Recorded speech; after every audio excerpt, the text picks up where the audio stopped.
The Pharisees and Sadducees came to Jesus and tested him by asking him to show them a sign from heaven.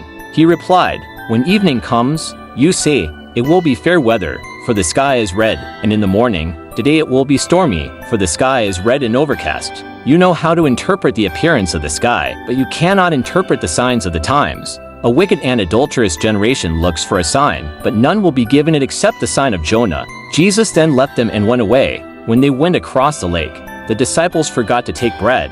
"Be careful," Jesus said to them. "Be on your guard against the yeast of the Pharisees and Sadducees." They discussed this among themselves and said, "It is because we didn't bring any bread."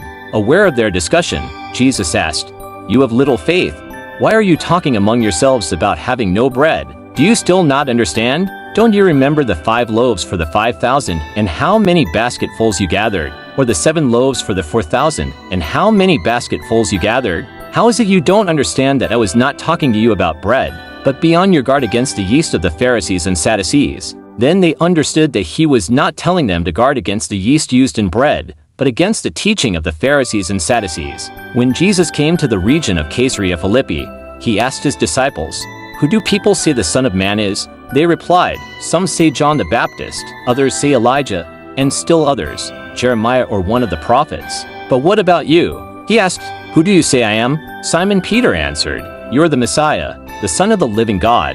Jesus replied, "Blessed are you, Simon son of Jonah, for this was not revealed to you by flesh and blood, but by my Father in heaven. And I tell you that you are Peter, and on this rock I will build my church, and the gates of Hades will not overcome it. I will give you the keys of the kingdom of heaven. Whatever you bind on earth will be bound in heaven, and whatever you loose on earth will be loosed in heaven." Then he ordered his disciples not to tell anyone that he was the Messiah. From that time on, Jesus began to explain to his disciples that he must go to Jerusalem and suffer many things at the hands of the elders, the chief priests and the teachers of the law, and that he must be killed and on the 3rd day be raised to life.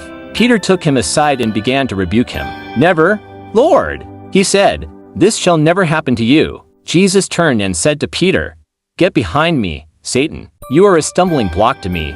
You do not have in mind the concerns of God, but merely human concerns." Then Jesus said to his disciples, "Whoever wants to be my disciple must deny themselves and take up their cross and follow me. For whoever wants to save their life will lose it, but whoever loses their life for me will find it." But whoever loses their life for me will find it. What good will it be for someone to gain the whole world, yet forfeit their soul? Or what can anyone give in exchange for their soul? For the Son of Man is going to come in his Father's glory with his angels, and then he will reward each person according to what they have done. Truly I tell you, some who are standing here will not taste death before they see the Son of Man coming in his kingdom. Matthew 16:128 Nev.